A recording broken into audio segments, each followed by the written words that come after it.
Welcome to Pindar Poetry. We hope you learned something new. You begin by validating prerequisites and starting the restore. Confirm the snapshot ID, region, and engine version so you avoid compatibility issues. Next, make sure your IAM role has RDS, restore DB instance from DB snapshot and any KMS, decrypt permissions if the snapshot is encrypted, otherwise decryption fails.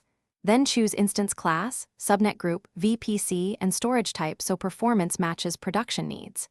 Once done, open the RDS console, or AWS CLI, and issue the restore command to create a new DB instance from the snapshot. Once the instance creation starts, you configure networking and DB options to ensure connectivity and behavior. Set a clear DB identifier and port, attach the correct parameter and option groups, and choose the parameter values you need. This controls engine settings immediately. Make sure the subnet group and security groups permit the expected traffic, and decide if the instance is publicly accessible. Also set storage size, provisioned IAPS, backup retention, and multi-AZ.